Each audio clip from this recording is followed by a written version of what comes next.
MiG-21 ये नाम aviation history में गूंजता है।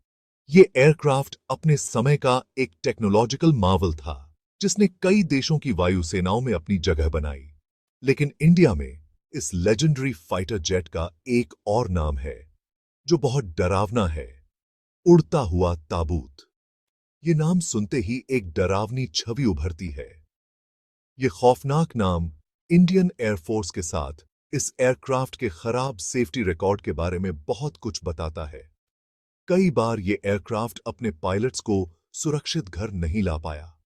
सालों की सर्विस में कई फेटल क्रैशेस हुए हैं, जिसकी वजह से MiG-21 की लेगेसी पर एक काला साया मंडरा रहा है।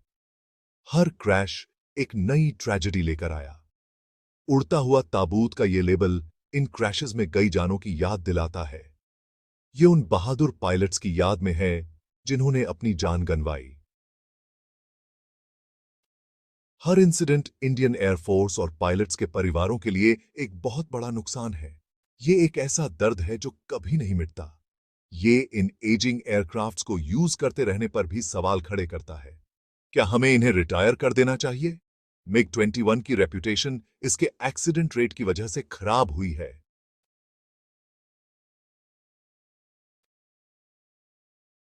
ये एयरक्राफ्ट अब एक खतरे के रूप में देखा जाता है। इन क्रैशेस के पीछे के कारण कॉम्प्लेक्स हैं और कई चीजों पर डिपेंड करते हैं, जैसे पुरानी टेक्नोलॉजी, मेंटेनेंस के चैलेंजेस और पायलट ट्रेनिंग इश्यूज। हर फैक्टर एक महत्वपूर्ण भूमिका निभाता है। MiG-21 के खराब सेफ्टी रिकॉर्ड के पीछे के कारणों को समझना बहुत जरूरी है।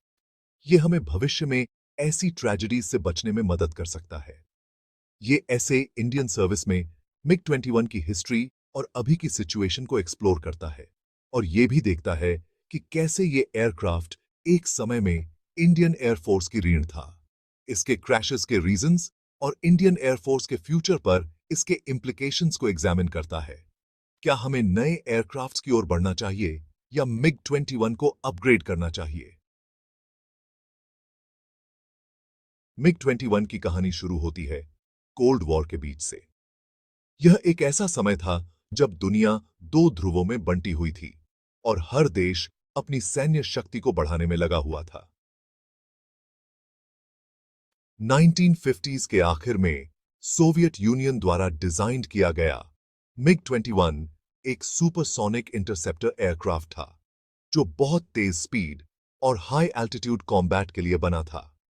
यह विमान अपने समय का सबसे उन्नत और प्रभावशाली लड़ाकू विमान था। इसका स्लीक डिजाइन और पावरफुल इंजन ने इसे आसमान में एक खतरनाक दुश्मन बना दिया। इसकी गति और ऊंचाई पर लड़ने की क्षमता ने इसे एक अद्वितीय विमान बना दिया। इंडिया ने सबसे पहले MiG-21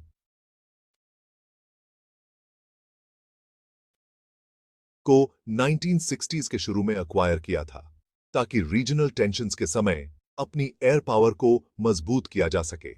उस समय भारत को एक ऐसे विमान की आवश्यकता थी जो उसकी वायुसेना को नई ऊंचाइयों पर ले जा सके। MiG-21 का आना इंडियन एयरफोर्स के लिए एक बहुत बड़ा बदलाव था, क्योंकि इससे उन्हें एक मॉडर्न सुपरसोनिक फाइटर जेट मिला। इस विमान ने भारतीय वायुसेना की क्षमताओं को कई गुना बढ़ा दिया। MiG-21 MiG-21 ने 1965 और 1971 में पाकिस्तान के साथ हुए युद्ध में अपनी कैपेबिलिटी साबित कर दी।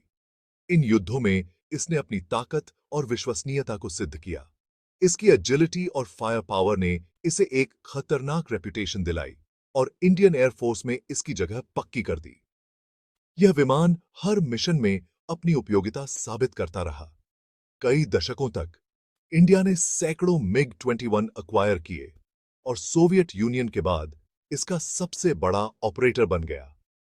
भारतीय वायुसेना ने इस विमान को अपनी रीढ़ बना लिया। MiG-21 इंडियन एयर पावर का दूसरा नाम बन गया, जो देश की मिलिट्री माइट का सिंबल था। यह विमान भारतीय वायुसेना की शक्ति और प्रतिष्ठा का प्रतीक बन गया। हालांकि MiG-21 कभी एविएशन टेक्नोलॉजी में सबसे आगे था, लेकिन समय ने इस कोल्ड वॉर रेलिक के साथ अच्छा व्यवहार नहीं किया। एरोस्पेस इंजीनियरिंग में मॉडर्न एडवांसमेंट्स के सामने इस एयरक्राफ्ट का डिजाइन और सिस्टम्स पुराने हो गए हैं। MiG-21 की जो परफॉर्मेंस कभी इंप्रेसिव हुआ करती थी, उसे अब न्यू जनरेशन एयरक्राफ्ट ने पीछे छोड़ दिया है, जिनकी स्पीड, मैन्यूवरेबिलिटी और एवियोनिक्स कहीं बेहतर हैं। आज के बैटल स्पेस में, जहां एडवांस स्टेल्थ फाइटर्स और सोफिस्टिकेटेड इलेक्ट्रॉनिक वॉरफेयर सिस्टम्स का राज है, वहां MiG-21 खुद को कमजोर पाता है। इसका आउटडेटेड रेडार और लिमिटेड इलेक्ट्रॉनिक काउंटरमेजर्स कैपेबिलिटीज की वजह से MiG-21 के लिए मॉडर्न थ्रेट्स को डिटेक्ट करना और उनसे मुकाबला करना मुश्किल हो जाता है। इस एयरक्राफ्ट में मॉडर्न एवियोनिक्स और कॉकपिट डिस्प्लेस की कमी इसकी कॉम्बैट इफेक्टिवनेस को और कमजोर करती है। इसके अलावा MiG-21 का पुराना एयरफ्रेम और इंजन मेंटेनेंस और सेफ्टी के मामले में बड़े चैलेंजेस खड़े करते हैं। समय के साथ एयरक्राफ्ट की स्ट्रक्चरल इंटेग्रिटी कम होती जाती है, जिससे इन फ्लाइट फेलियर्स का खतरा बढ़ जाता है। एजिंग MiG-21 फ्लीट को एयरवर्दी बनाए रखना इंडियन एयरफोर्स के लिए एक बहुत बड़ा लॉजिस्टिकल और फाइनेंशियल बर्डन बन गया है।